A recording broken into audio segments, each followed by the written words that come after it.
So let's start with this matrix here. I want you all to find the eigenvalues of that matrix. Actually, no, I'm going to change it up. Sorry, apologies. Not that matrix. I'm going to make it slightly different because I know what I want. No, not you. Instead, although actually, let me just tell you real quickly. The eigenvalues are 3 and 5. I want you all to take a moment to find the eigenvalues of this matrix. 0. Go ahead. Actually do the work. Find the eigenvalues. Right. Is that mine? I left it somewhere. Thank you. You don't have two. Thanks. Thank you for grabbing it for me.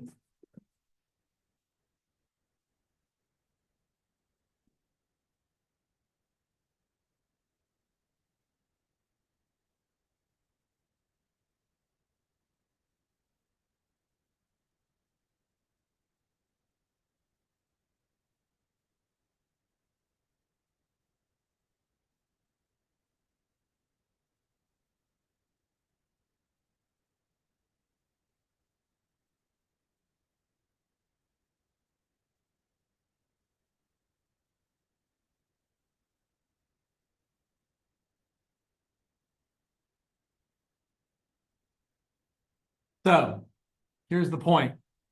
You got your 2 by 2 matrix here. It's got a 0 up in the upper right corner or in this lower left corner, or as we say in the off diagonals. And or you can say this matrix is upper triangular, this matrix is lower triangular. When that's the case, the eigenvalues always end up being the diagonal entries of your matrix. In this matrix, they're 3 and 5. In this matrix, they're going to be 2 and 7 because this thing happens every time. You get the product of that times that minus 0. Don't multiply this out. Don't waste your time. Say, yeah, you got 2 minus lambda times 7 minus lambda equal to 0. So you're going to get lambda equal to 2 and lambda equal to 7. And I think we talked maybe a little bit about this last time, but I just want to do it again because I do feel like it's worthwhile here to make sure you're cool with the eigenvectors. Because I always feel like they're a little bit funky when your matrix is either upper or lower triangular like that. I'm way off the screen there. Sorry, 1 second.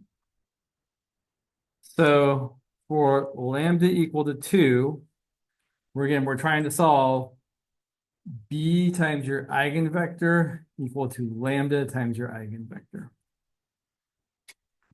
Or in this case,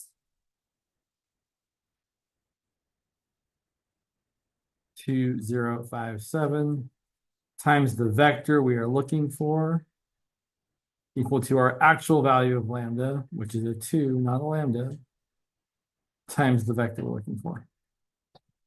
And I think this is the equation that's not going to be very helpful. Because if you look at this first equation, the first equation is 2 times x plus 0 times y equals 2 times x, which is for sure always true, but doesn't limit us in any way. So we don't know anything about what x could or could not be. Well, we don't know anything about what it could not be. We certainly know it could be anything. Second equation, 5x plus 7y equals 2x is much more helpful.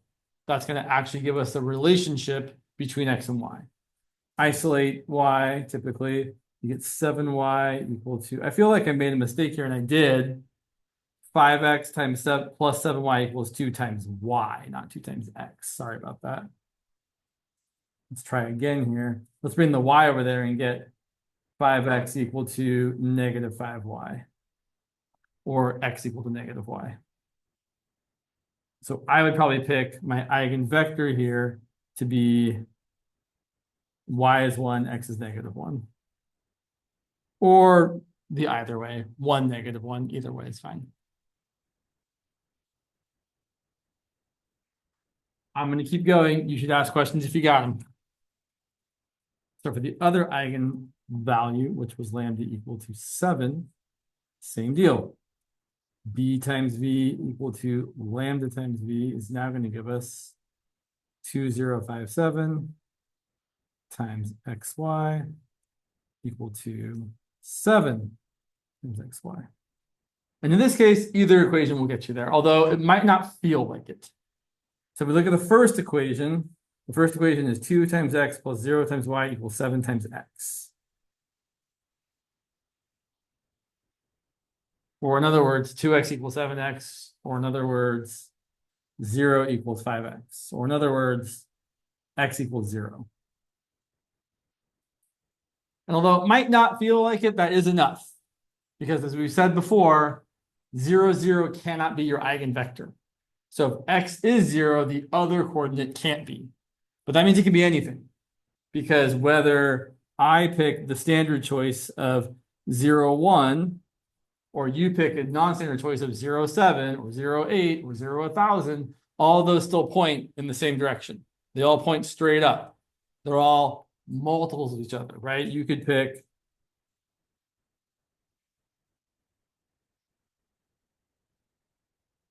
and both of those are still eigenvectors. They both point up. One's just longer than the other. So if you know something's 0, you know the other coordinate's not 0. And that's, as far as this question is concerned, that's all we're looking for is the eigenvalues and eigenvectors. Yeah, let's go ahead and continue on that way. Oh, there is one other thing I want to say, and I just want to make sure everyone's okay with it. Yeah. So I suppose it's possible, though I don't really think so. Someone could ask you to find the eigenvalues of a matrix like this. Now, I would argue that all of us right now could look at that matrix based on what we just did and read off the 3 eigenvalues. They're right there. They're 2, 4, and 1. But if you actually had to show the work, I think the work is not unreasonable to ask someone to do. A more complicated theory with a matrix, yes. Like if there weren't zeros up there, I don't think anyone should be asking you to find the eigenvalues in that matrix.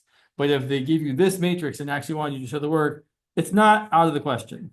The determinant of A minus lambda I, check it out. It's not too bad. It's the determinant of this matrix.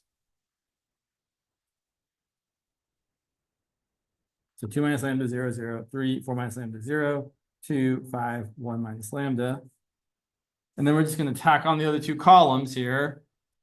So, right, we got a 2 minus lambda, a 3 and a 2, and a 0, a 4 minus lambda, and a 1, sorry, and a 5. And then check it out. This is why it's easy. You get that product plus 0 plus 0 minus 0 plus 0 plus 0. Right? Every other thing else has zeros in it except for the one product of the diagonal elements. So the determinant here is really, really straightforward. It's just going to be 2 minus lambda times 4 minus lambda times 1 minus lambda, set that equal to 0. And I think the solution is pretty obvious here. You're going to get lambda equal to 2, 4, and 1. So someone could ask that, and it's not out of the question. Cool. All right, let me look at my notes here real quick, just to make sure I'm not forgetting anything I think is super important. So do you want to get to that? Yeah, sure. Yep, that's fine. That's fine. Okay. So I'm just double checking. Sure, one more question of this nature, I think that's worthwhile. So here's a decent question. Is this vector 2, 1, 1 an eigenvector of the matrix -3, -1, 5, -2, 1, 2, -2, -1, 4? And when someone asks you a question like that, they're not asking you to find the eigenvalues and eigenvectors. You could for a 2x2, although it's probably still not the best use of your time. The way you are intended to answer a question like this is by multiplying the matrix by the vector and asking yourself, do you get a multiple of that vector? So the question we're really asking is A times the given vector equal to some multiple of the given vector? Let's check. So we're going to get, let's see, matrix multiplication. All right. This is where you have to be really careful and you make sure you don't miss any minus signs. So let's see. So I get -6 minus 1 plus 5. That's -7 plus 5, which is -2. I get -4 plus 1 plus 2, which is -1. And I get -4 minus 1, so -5 plus 4, which is also -1. So now the question is, does this equal a multiple of the original vector? And the answer is definitely yes, right? Lambda equals -1.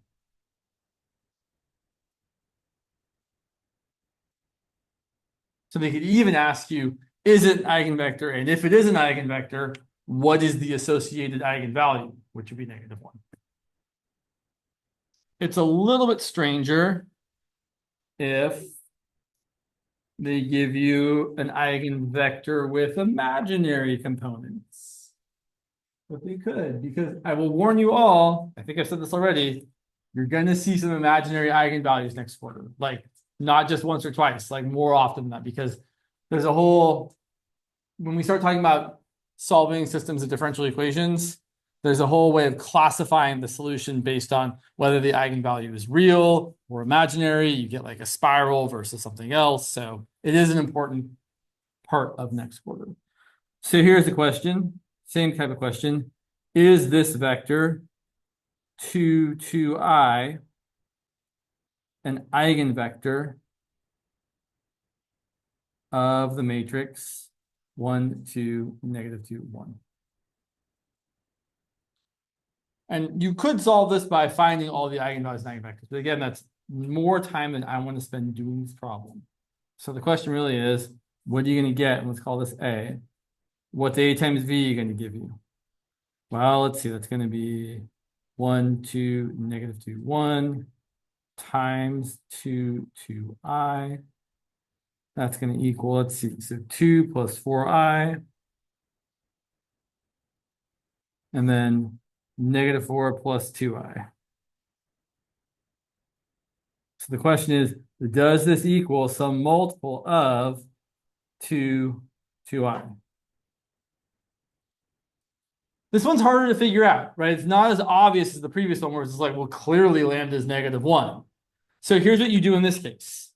You figure out what lambda needs to be to make one of them work. So I'm obviously going to pick the easier one here. I'm saying, great. If I know that 2 plus 4i needs to equal 2 times lambda, then divide both sides by 2 and get that, well, lambda is going to need to equal 1 plus 2i. That's what lambda would need to be for the first row part to make sense here. So now let's check, does it make sense in the second row? Well, let's see. My 1 plus 2i multiplied by 2i is going to give me 2i plus 2 times 2 is 4 times I squared, but I squared is -1, so that's going to be 2i minus 4 or -4 plus 2i, which is exactly what I have right there. So yes, 2, 2i, the vector v equal to 2, 2i, is an eigenvector of this matrix A because A times my eigenvector is equal to lambda 1 plus 2i times my eigenvector.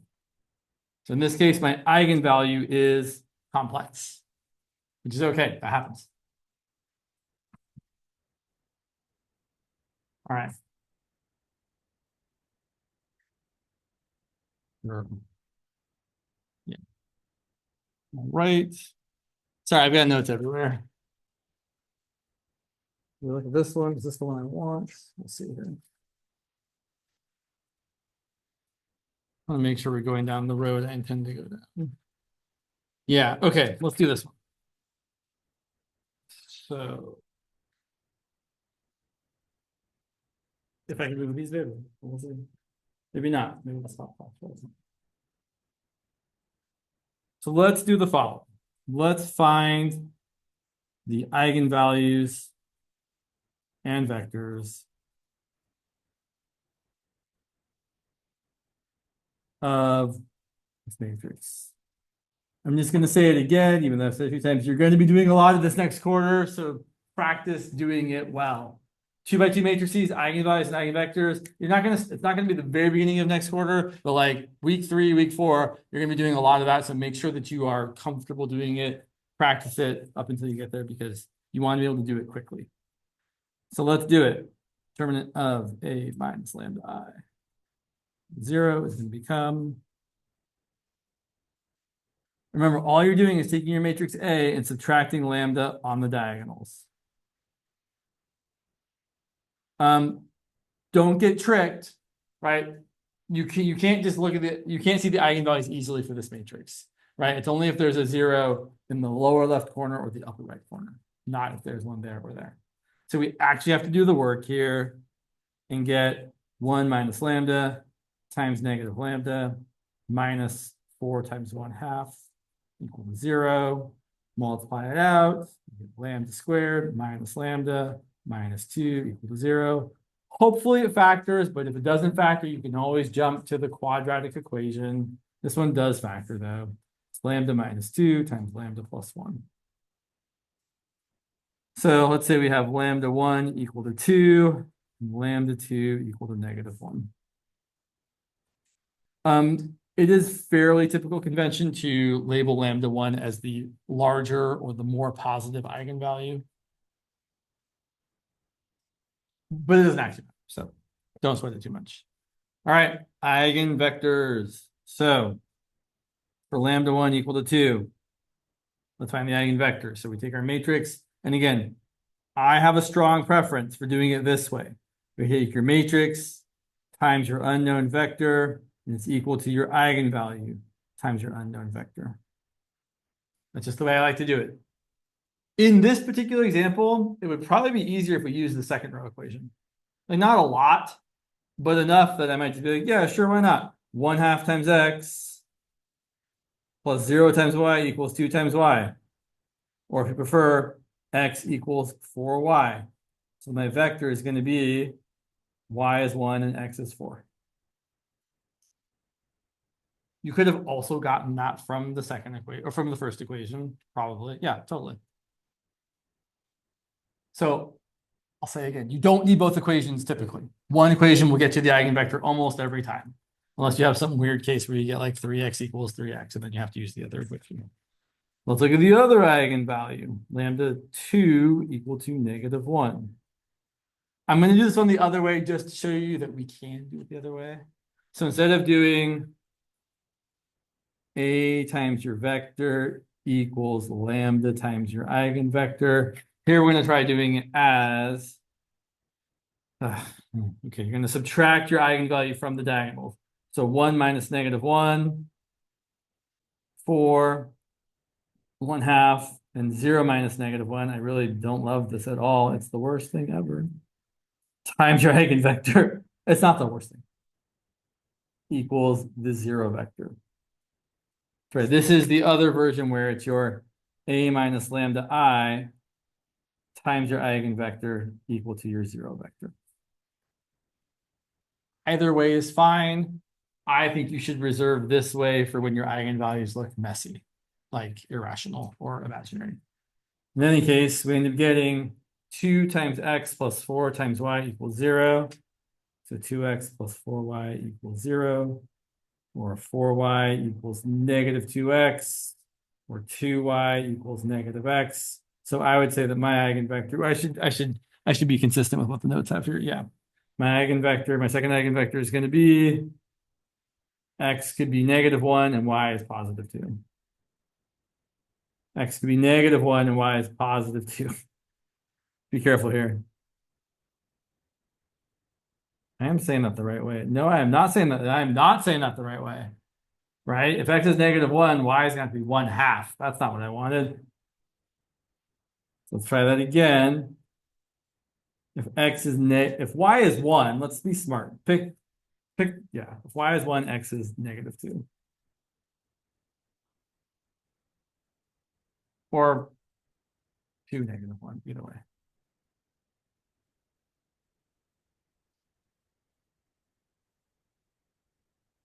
Questions, comments, concerns? Okay, we're going to use this information in the following problem.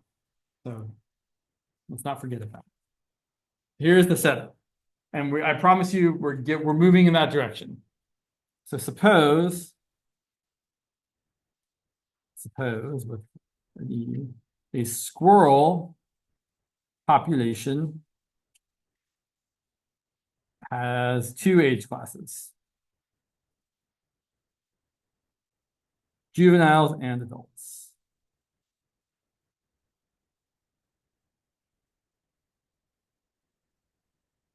Each juvenile has an average of one female offspring. It's probably should have written each female juvenile, but oh well, we'll live. While adults have an average of 4.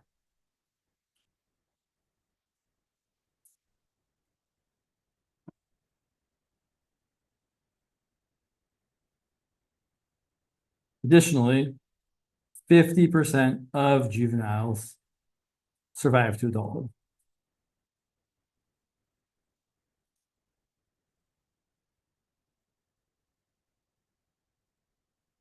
Great.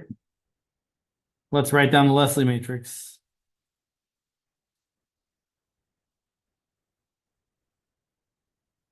Equation for the next iteration of juveniles and adults.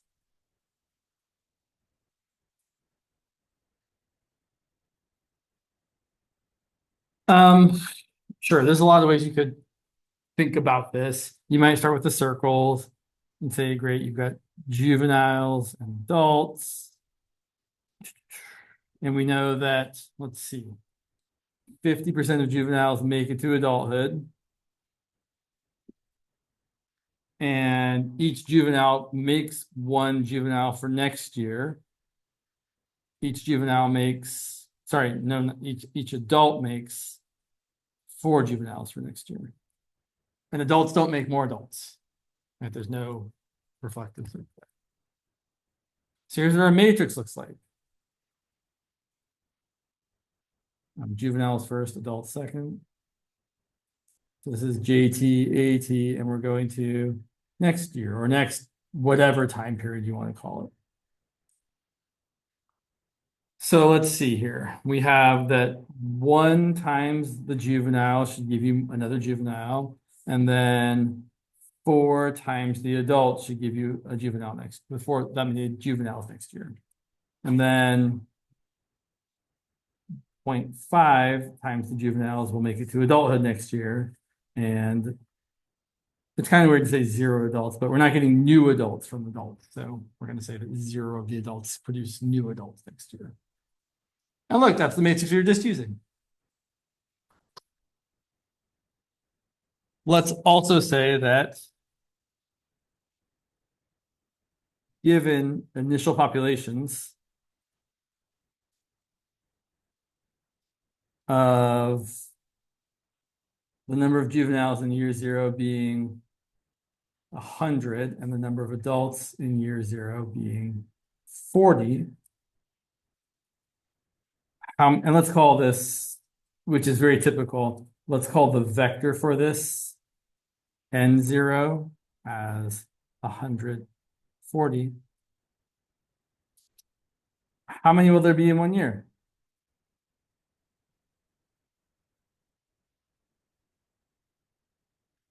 Well, that's kind of the whole point of writing the matrix like this, is so that you can then just take your matrix, 1 for 0.5 or 1/2 and 0, and multiply it by your initial population vector. And get, let's see, 100 plus 160. And 1/2 times 100 plus 0 times 40, so 50. So next year, there'll be 260 juveniles and 50 adults. And we would call that N1, right? The number we have next year. And we could keep doing that, right? We could ask, well, great. How many there are going to be the year after that? What's N2 going to be? Well, it's going to be A times N1, which is going to be 1, 4, 1/2, 0 times 260, 50, which will be, let's see, 260 plus 200, and then 1/2 times 260 is 130 plus 0, which is going to be 460, 130. But then we're going to ask the question like, okay, great. How many juveniles and adults will there be in 20 years? I don't want to do this 20 times. Neither do you. That's not the point of the question. So here's what we have so far.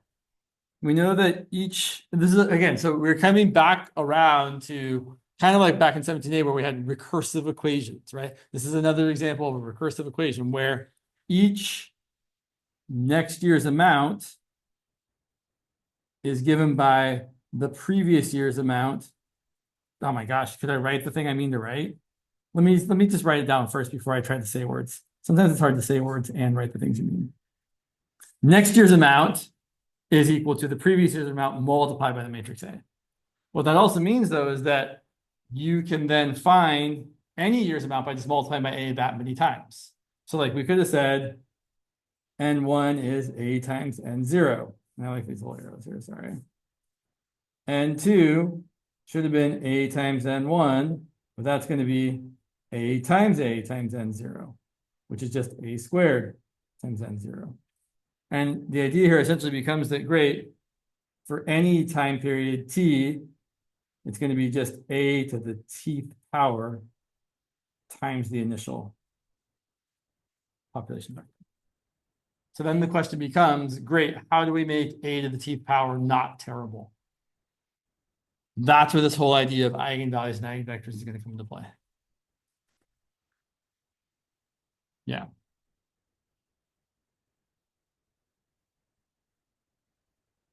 So let me see if I can say this the right way. So I'm just trying to think about the right words to say here. I just don't want to say the answer. That's not fun. So let's look at our, yeah. Sorry, I'm just like, this part always is a little bit interesting here. So it would be really convenient if we could take our initial population, N0, which was 100 and, forgot, 40 was it? Yeah, thank you. It'd be really convenient if we could write that vector in terms of the eigenvectors we already found for the matrix.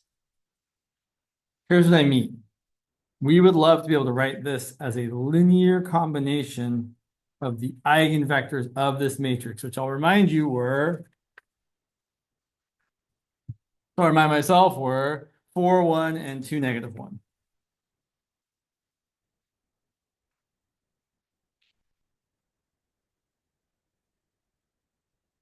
I promise you we're going to get somewhere cool. So let's see what we can do here.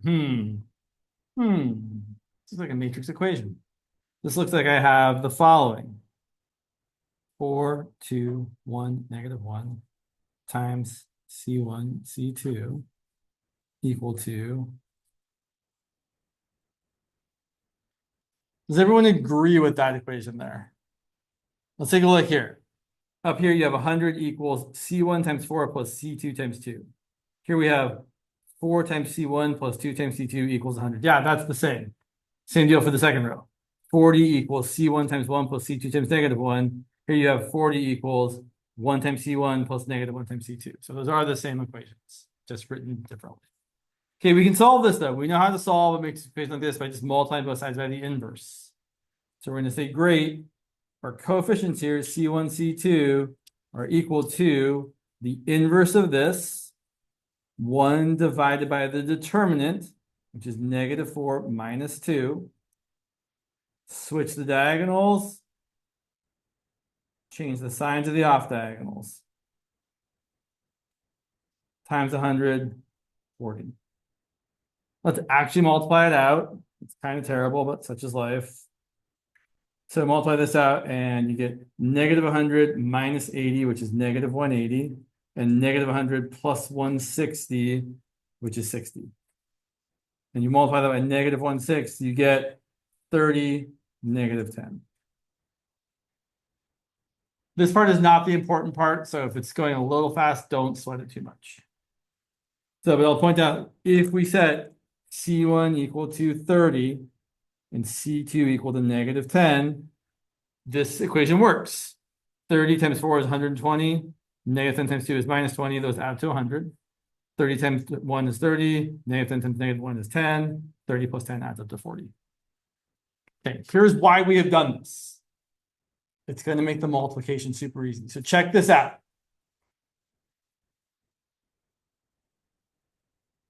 A times n naught, we did before.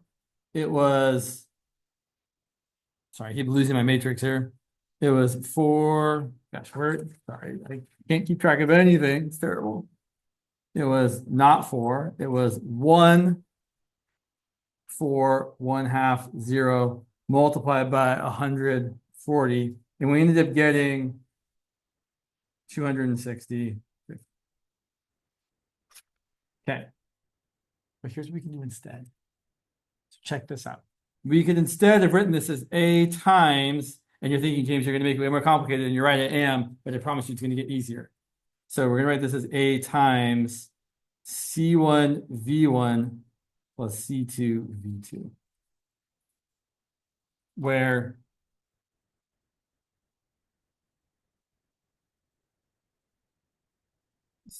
C1 is the value we found there, so you can't see what I'm pointing to. Like I'm a little too zoomed in here, but that's all. There's my C1 of 30 times my first eigenvector plus C2, which is negative 10 times my second eigenvector. I'll remind you that for this eigenvector, V1, the eigenvalue was 2. And for, was it 2? Let me double, yes, it was 2, good. And for the second eigenvector, V2, the eigenvalue was negative 1. Okay, here's why this is great. This matrix times this vector, you don't have to do anything. We already know what the multiplication is because we know that if you multiply a matrix by its eigenvector, you get the eigenvalue times the eigenvector. Here's what happens. This immediately becomes C1 times lambda 1 times V1 plus C2 times lambda 2 times V2. Multiplying by A essentially becomes multiplying by the eigenvalue. That's why you might care to do this. So when we do this, this here, we can automatically say, great, it's going to be just 30 times 2 times 4, 1, plus negative 10 times negative 1 times 2, negative 1.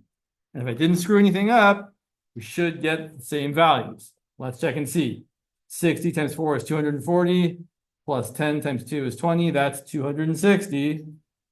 And 60 plus negative 10 is 50. Okay, so now the question is, what's a to the 20th power times n not going to be? Right, because that was the question. How many schools are there going to be in 20 years? How many, so how many adults, how many juveniles, or juveniles, adults? Well, we're going to say that that's the same as multiplying a to the 20th by C1 V1 plus C2 V2. Okay. I'm going to write this as C1 times a to the 20th times V1 plus C2 times a to the 20th times V2.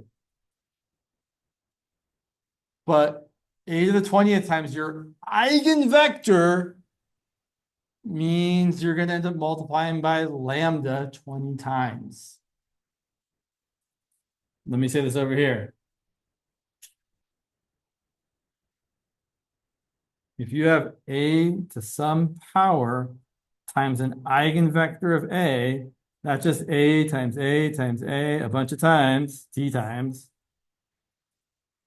your eigenvector, but then you do the first one and that's going to be lambda times V1.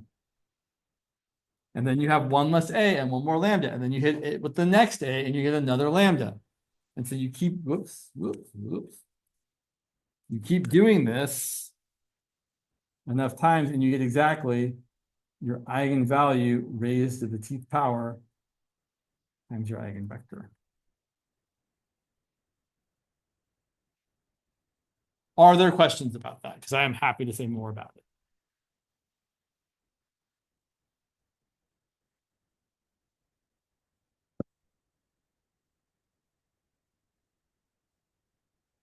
So then what we can do is we can say, well, check it out.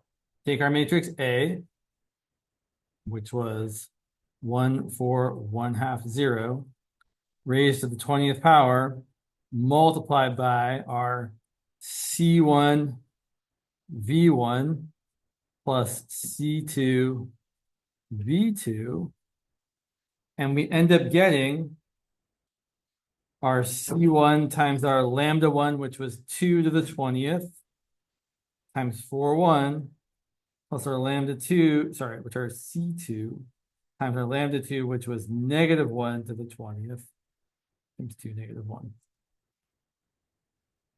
And yes, the numbers do get gross, right? 2 to the 20th is not particularly nice, but it is an answer.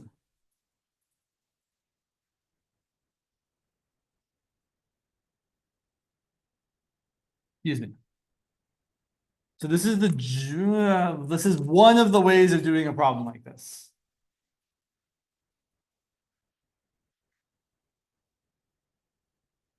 Let's look at one of the ones on the board, or I should stop. Are there questions about this before I look at one of the ones on the board there? Because I do want to look at that easier one. Sure. So the 30 and the minus 10 came from solving for C1 and C2 here, which was, so we had this equation over here where we used our initial condition to find C1 and C2. But let me actually back it up and say that, or go forward and say the following, because here's the general idea. We're going to say that your population vector, whatever your vector is after T iterations, is going to equal your matrix to the Tth power times your initial population. And here's how it's always going to work. And this is an equation you're going to remember for a while because it's not going away anytime soon. It's equal to C1 times lambda 1 to the Tth power times V1 plus C2 times lambda 2 to the Tth power times V2. And so then if you want to find C1 and C2, you're going to set T equal to 0 and the whole equation equal to whatever your initial conditions are.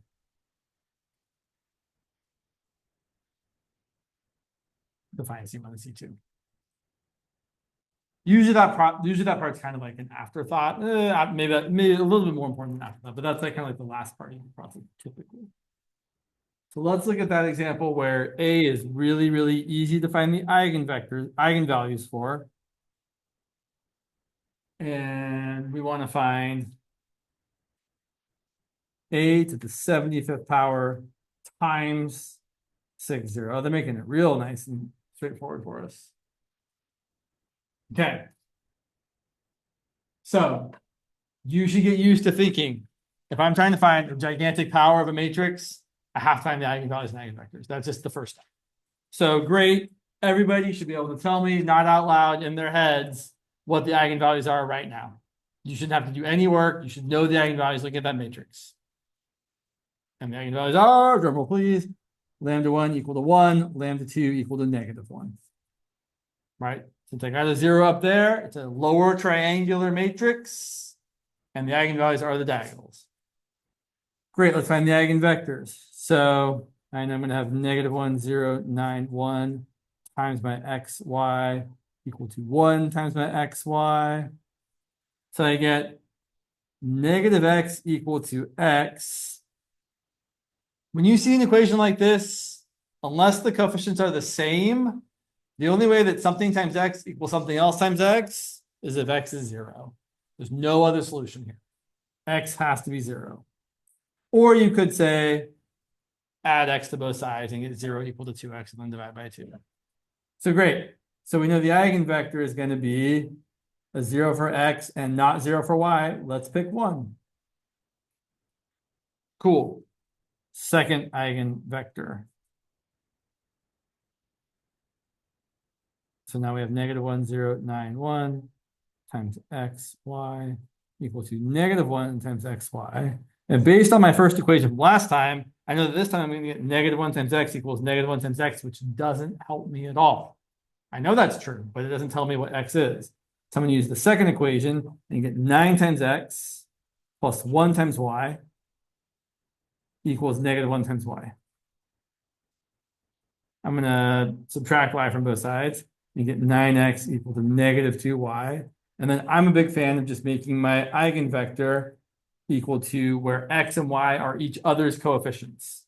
So x is -2 and y is +9. That will always work because if x is -2 and y is +9, 9 times -2 equals 9 times -2. Surefire way to always get it right. Okay, great. Let's write the general solution here. Our general solution is that a to the t times our n naught is equal to c1, which we haven't found, lambda1, which is 1 to the t power, although the t seems a little extra here because 1 to any power is 1, times your first eigenvector, plus c2 times -1 to the t times your second eigenvector. That's a to any power times our initial condition, which in this case, our n naught is 6, 0. All right, so let's find our C1 and C2, because the thing is, we can't do this until we know what C1 and C2 are. It won't work otherwise. So I'm going to plug in t equals 0. So I'm just going to get my n naught, which is 6, 0, or wherever you're starting, equal to C1 times 1 times 0, 1, plus C2 times 1, that's why we picked 0, times -2, 9. This one is easier to solve for C1 and C2 because we have a 0 somewhere. Specifically, we have a 0 there. Because if there's a 0 there, that means C2 had better be what number? Let's see. 6 equals C1 times 0 plus C2 times -2. So C2 better be -3. No other choice. And then if C2 is -3, you have a -27 there. You need to have it add to 0. So C1 better be +27. Those are our only options. You only ever have one option, but in this example, it's easier to find them because of the 0 right there. All right. So here's what we've got. We have that a raised to any power times your initial vector 6, 0 is equal to 27 times, I don't even want to write 1 to any power because that just seems useless, plus C2, which was -3, sorry, times -1 to whatever the power is, times -2, 9. And now we know the power should have been 75. So a to the 75th power times the vector 6, 0 should be 27 times 0, 1 plus, sorry, that looks really terrible, apologies, plus -3 times -1 to the 75th is -1 times -2, 9. And putting it all together, we get 0 plus -3 times -1 times -2 is -6. And 27 plus 3 times 9 is another 27, so 54. So to me, this feels like it. I feel like we just did a process. Like we memorized how to do a thing and we threw all our tools at it and got out the right response. What I really want you to recognize, though, is the reason this is working is because when you multiply a to the 75th power times the first eigenvector, you end up just getting 1 to the 75th power times that same eigenvector. And similarly, when you multiply a to the 75th times our second eigenvector, which is -2, 9, you end up getting just -1 to the 75th times that first eigenvector. That's why this process is working. Because when you multiply a matrix by its eigenvector, you just get the eigenvalue times the eigenvector. And that process is repeatable 75 times or as many times as you like, as long as it's a positive integer power.